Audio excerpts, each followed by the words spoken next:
সবার ঈদ কেমন কাটলো? আশা করি সবার ঈদ ভালোই কেটেছে। আমাদেরও মোটামুটি কেটেছে।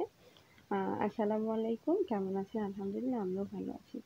এবারকার ঈদটা তেমনভাবে মজা করতে পারিনি। তারপরেও মজা করার ট্রাই করেছি কারণ এবার ঈদে আমার বাবা বাড়িতে ছিল না।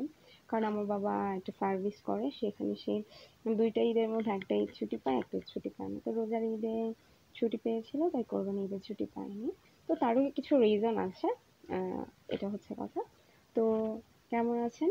আহ এই তো আমি রান্নার প্রসেসিং চলতেছে। সকালবেলা আমি একটু দেরিতেই ঘুম থেকে উঠেছিলাম ওইদিন। মা সকালবেলায় উঠে সে মাই কয়েক পদ্ধতি প্রথমে রান্না করে ছোট ভাইকে নামাজে পাঠিয়ে দিয়েছে। আর সাথে আমার ছেলে যায়নি কারণ হচ্ছে আমার ছেলে ছোট আর আমার ভাইটাকে কথাও বলতে পারে না। এই জন্য ওর সাথে মা ভয়ে দেয়নি।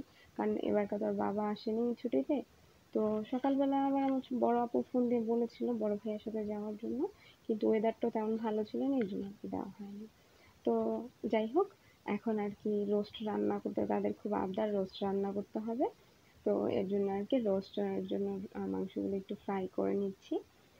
আর এই যে দেখেন এখানে রোস্টের সবগুলো মশলা আমি এক করে মানে মানে মিক্সড করে নিয়েছি কারণ মিক্স করে নিলে কি হয় জানেন জিনিসটা খুব দ্রুত মাখো মাখো হয়, না এলে কি হয় যদি একটা একটা করে দিতে যাই না তো অনেক সময় স্কিপ হয়ে যায়। আর আমি ভিডিওটা আমি নিজে একাই করি, তার জন্য আমি আগে মিক্স করে তারপর আর কি করলাম। এই যে এখন নাড়াচাড়া দিয়ে মোটামুটি একটু মশলা থেকে তেল যখন উঠে যাবে তখন আর কি দিয়ে দিব। তো এর সাথে মাংসটাও পাশে হচ্ছে। মানে আমি রোস্ট এবং গরুর মাংসটা একসাথে হওয়ার পরে আমি লাস্ট বার পোলাওটা রান্না করব।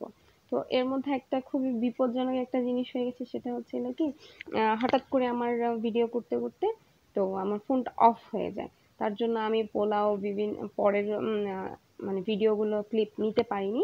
তার জন্য দুঃখিত। তো সবাই ভালো থাকবেন, সুস্থ থাকবেন। বেশি বেশি কমেন্ট করবেন। আল্লাহ হাফেজ।